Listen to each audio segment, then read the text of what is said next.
Hi, welcome back. Certainly glad you could join us today. And today I have one of my little friends with me I thought I'd introduce you to if he's cooperative here.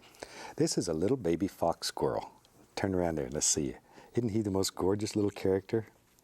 He's just a little baby. He's probably, maybe 4 or 5 weeks old. Just a little fella. He was orphaned, and one of the rehab ladies here in Muncie was taking care of him, Diana Schaefer, and I thought I'd share him with you.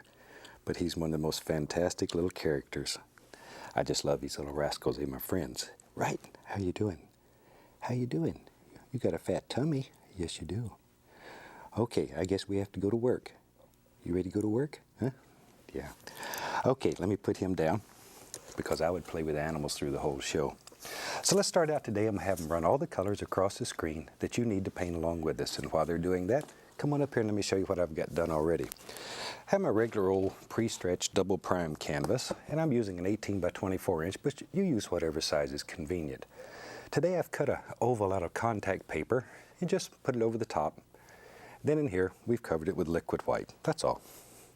I thought with that, maybe today we just do a gorgeous little painting. It's a lot of fun, and I hope you'll enjoy it. Let's start out with a little bit of the cad yellow. Very, very small amount. Don't need much. Only old 2-inch brush. Let's go right up in here. Let's do a painting that has a lot of color. Let's do a winter scene that has a lot of color. There we go. I like to do winter scenes, but sometimes they can be so cold, they're not very much fun to look at. So let's warm ours up. Cadmium yellow, without cleaning the brush, right into a little bit of yellow ochre. There. Something like that. And we just let them blend together. There we go. That's all there is to it. I like these combinations of colors because it makes a nice glow that comes out. Maybe, yeah, without even washing the brush again, bright red. So we have cadmium yellow, yellow ochre, and now we're into bright red. There we go. And using little crisscross strokes, little X's. See, we can just blend that right together.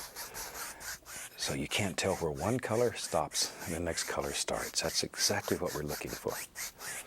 And tell you what, I'm gonna get another brush. I have several brushes, so I don't have to spend all my time washing them. I'm gonna take a little touch of the phthalo blue. I don't want much, just a little, and maybe even add a little black to it. A little midnight black, a little phthalo blue. Not a lot of color. Up in here, we'll just complete this with some blue. But I don't want this to be very dark. Just enough to give it a little blue flavor. And that's really about all I need. Okay, now we can wash a brush. We wash our brushes with odorless paint thinner, since these are oils.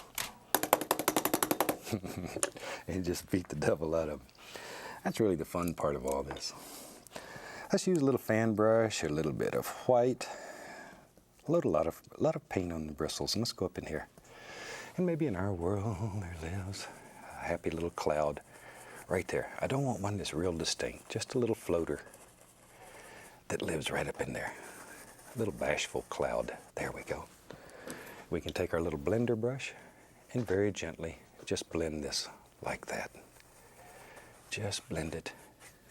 And that easy, we have a fantastic little cloud. Maybe find a knife here. I'm going to take some alizarin crimson, sap green in about equal parts. Maybe a little more crimson than the green. I want this to be sort of toward the reddish side, but it's up to you. Clean off the knife. Let's have another fan brush. I have several of those too. Load a little color, and let's put the indication of some little clouds that live right here where these two areas come together. Using a little bit of that brownish color. Don't need a lot of paint. Little tiny circles with a corner of the fan brush. Little tiny circles. Tiny little circles. There you go. See? Just drop them in. Maybe over here some more. We'll just have them go all the way across. Why not? Why not? Something about like that. Wherever. There. Something like so. Okay, and we'll take the little blender brush and just begin blending it.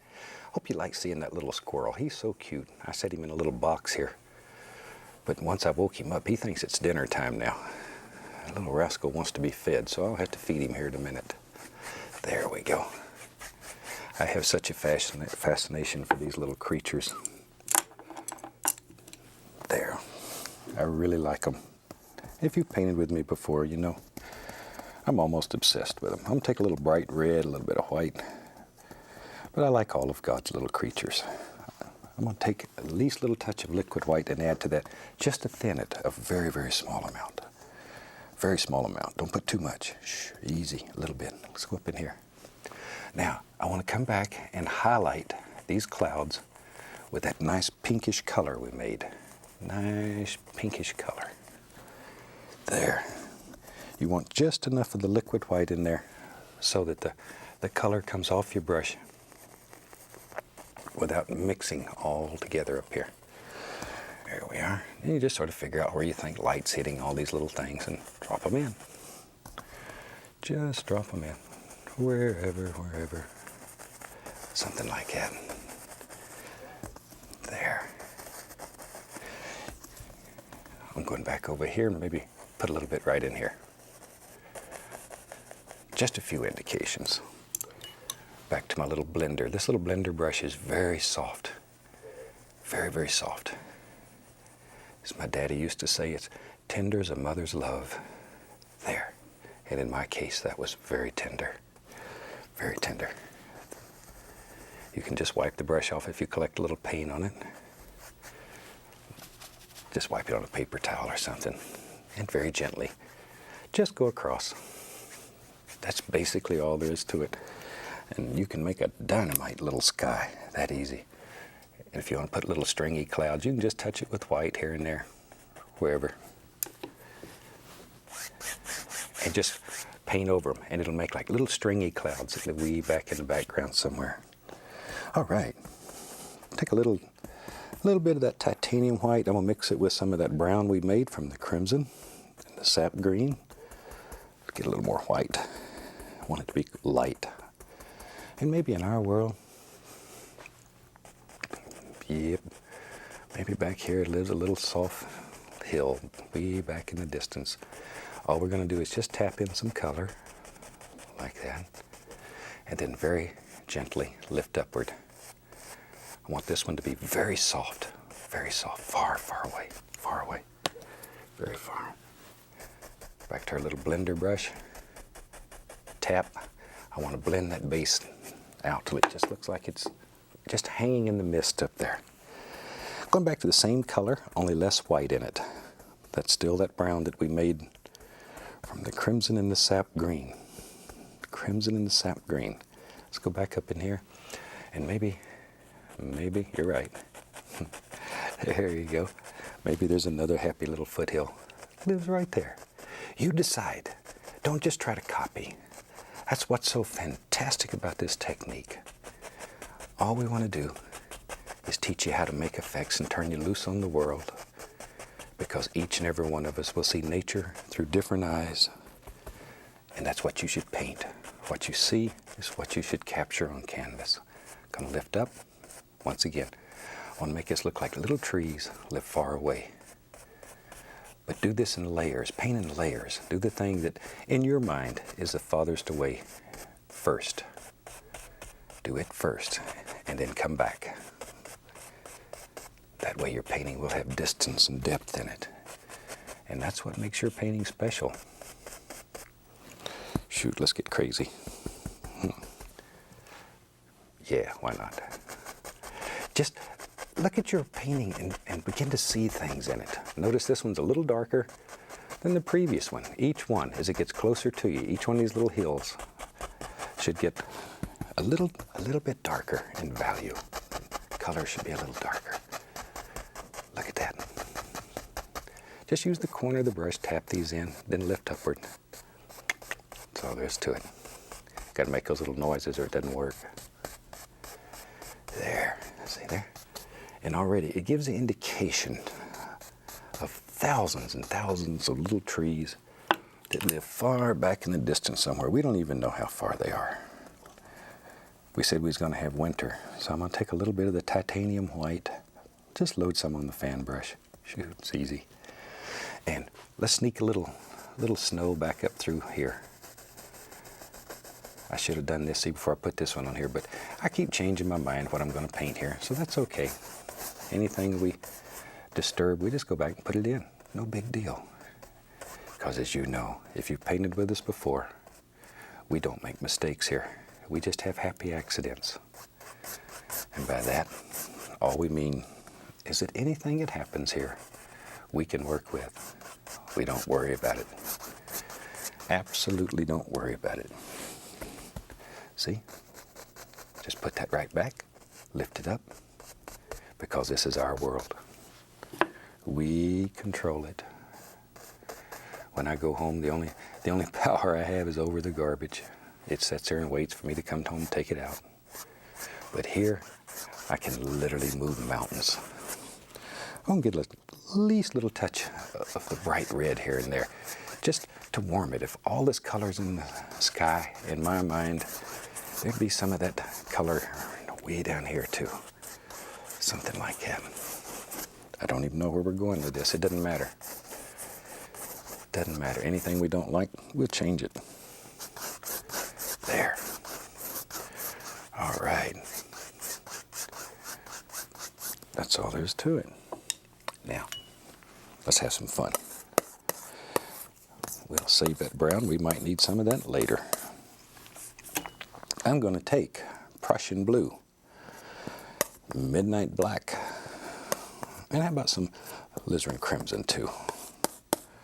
Prussian blue, midnight black, alizarin crimson.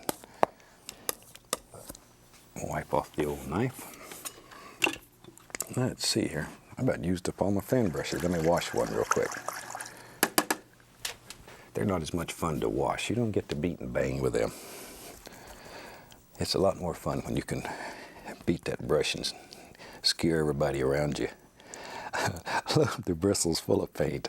We have a good time here. Full of paint. Maybe in our world, here's your bravery test. Right there lives a big evergreen tree. Use the corner of the brush. As you work down the tree, use more and more of the brush and push harder and harder. You want to force the bristles to bend downward for this particular kind of tree. Sometimes we make the bristles bend upward, but today, let's bring it on down about there. How's that? Today, we're making them bend downward. Maybe there's a big tree that lives right there. And yes, I realize I'm on the contact paper, but that way it'll look like the tree just continues right down there. When we pull the contact paper off, see, we're not worried about this side because we're going to pull the contact paper off, throw it away. There. Okay. Looks like a mama and a papa tree. We need a little tree too. What the heck? He lives in our world right there. So we have 3 little trees. That makes a happy little family out here. There. About like that. Okay, back to our fan brush. It has the white. We can grab a little of that color and pull it. Just pull it, and automatically we'll create the illusion of a little shadow right under our tree. Just let that blend back and right on around. Got a little hair right there. Just lift him off. There. Since these are natural bristle brushes, sometimes a little hair just falls out. Just like my hair, it's sort of wild and unruly. There. All right. Now let's find another fan brush. It's not so dirty.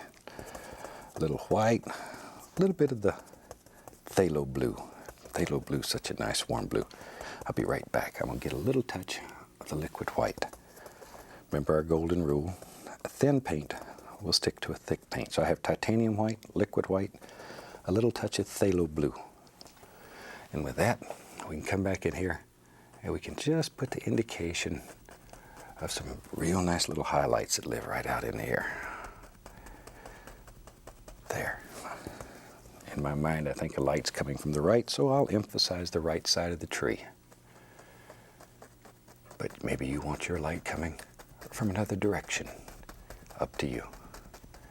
Darker, darker, darker down here toward the base. Darker, darker, darker. And this one up here, that goes right off the contact paper. There he is, darker, darker, darker. Shoot, you know me. If you had a lovely place like this, you'd have to live here. So if you're going to live here, you need a little house. Let's build this little cabin. He lives right there. Just scrape out a basic shape. I really find it easier if you use a knife and scrape out a basic shape. It does two things. It allows you to lay out your shape of your cabin without being committed. But more importantly, and you can hear I'm getting quite firm, more importantly, it removes the excess paint, so it's easier for the next layer to go on. Our brown was made from sap green, alizarin crimson. We'll just continue to use that brown. That's a wonderful brown. Very, very nice chocolate brown. I like that color. Cut off our little roll of paint. Let's go up in here, put a little back eave. The part, once again, is farthest away from you. And don't worry much about the bottom. We'll cut it off. Right now we're just putting in some dark brown paint. So our little cabin will have a place to, or have some fronts and backs on him. We'll take a little brown, a little white, mix it together here. That same brown color we were using. And a little white. Once again, our little roll of paint. This is your delicacy test right here. Barely touch. You might want to use the small knife for this. Sometimes it's a little easier to get in there. But look how it looks like old wood. And over on this side, darker. Just a hint. Just a hint over here. Let me wipe off the old knife. Take a little bit of the dark paint, and we can just come along and touch, and it'll make it look like old boards that live in there. Sneaky. Now we can do a cabinectomy on the base and just take out whatever we don't want. Clean it all up, get our perspective right. We need to fix the roof. This fella didn't have a roof on his cabin. I'll just use titanium white. See, a little roll of paint. And let's go right up in here. Just sort of outline the edges that you want to be nice and straight. That's cheating, but it works well. And then pull it. Works well. And I'm lazy. I look for things that work easy. Now, we need a little snow over here on the other side of the roof. Don't want him left out. There, something like so. Now I've taken a little bit of blue and white, same blue I used on the tree, and I just want to put a little on the edge. It makes the snow look deeper on your little cabin. Like it's been here for a long time. All right. I'm gonna grab the small knife. Now, we need a door. Gotta have a way to get in and out. So we just take a little dark, put us in a little door, a little highlight around the edge of the door, and that's all there is to it, making a little cabin. And that's just a very simple little cabin. You could go into much more detail, and you could turn it into a chalet here or a hotel or whatever you want in your world. There. All you need is a little imagination, practice a little bit, and allow this to take you anywhere that you want to be. Anywhere. You can do this. Every day I receive letters from fantastic people all over the world who tell me their fourth grade art teacher told them they had no talent and they never painted, but they always wanted to. And then some crazy fuzzy-haired guy came on TV and said, you can do it. And they tried it, and guess what? Guess what? They can do it. And if you can do this, you can do anything in your life that you believe you can do and you're willing to practice and work at. Anything. Anything. I believe that with all my heart. My son Steve, I'm always telling him he can have anything that he wants if he's willing to pay the price. Okay, let's use a 1-inch brush. Let's have some fun. Let's go into brown. This is that brown we made from the sap and the alizarin. Pull it in one direction. Turn it over like that. We want that rounded corner toward the top. Let's go up in here. And let's put in some little bushes and stuff that live in our world. Just touch, give the brush a little bend. Push it upward, see? That's all you want to do. Maybe right here. You decide. You decide. I want this to come right over. This guy's like me. He don't maintain his yard very well. There we go. All right. I leave my yard natural so the animals will live there. At least that's what I tell my neighbors when they yell at me. Let's dip a 1-inch brush into a little bit of the liquid white. I'm going to go into yellow ochre. It's a nice gold color.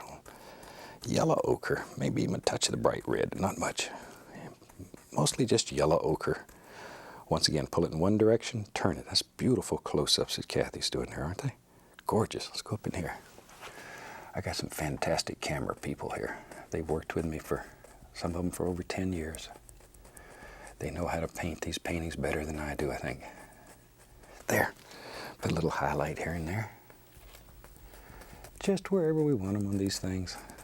There we go. Maybe over here. Now this will really shine against this color. Really shine. A little bit more paint. Don't be afraid to reload your brush. If you have enough paint and it's thin enough, remember it needs to be thinner than what's up here. All you have to do is just touch the canvas and the canvas will pull the paint off the brush in the proper amount. Takes a little practice to get the consistency right, but very quickly you can do it without any problem at all. Just practice a little bit. Okay, let's have our liner brush. I think we need a tree. No, not a big tree. Not a big tree, just a small tree today. Take our liner brush, get the paint very thin with paint thinner, twist the bristles, turn it. Brings it to a very nice sharp point. There you can see it. Let's go up in here. Maybe in our world there lives just a small tree. I get letters, sometimes people say, why did you put that big tree in right at the end? You don't have to put a big tree in your painting. I just sort of like to do that. I like big trees in my world. But everybody's different. Everybody's different. There we go. A few little arms. Maybe he's got a little friend here. Just a little guy. We don't know. Sticks and twigs always growing out of there. Shoot, maybe there's even a little right in there. Doesn't make any difference. Something like so, maybe over in here. We don't want this side left out. Just a few little things. Clean off our little brush. This one's almost white. And we can sneak back in here and just begin. Yeah, I guess we got to wash that. Oh, here's one. Here's one that's white. That one had too much color on it. There. See, just sneak back in here and pull a little bit of that bush color down so it makes shadows in your snow. There, something like that. And that's fantastic. Snow is so easy to paint. So very easy to paint. You can do it with a 2-inch brush. There, a few little things back in here. Clean the bottoms up. Shoot. Let's find our knife. We can go back and here and there, just scratch in an indication of some sticks and twigs. I think we're about to the point we can pull the contact paper off and see what we have. So here we go. Let's just take that off. And isn't that fantastic? I love these ovals. Now then, let's go back to our brush that has a dark color on it. And let's take this tree and let's project him right out of the painting. I like to do those. Something about like that. See? And back to our brush that has the phthalo blue on it. And we can put some highlights on this tree. That easy. There.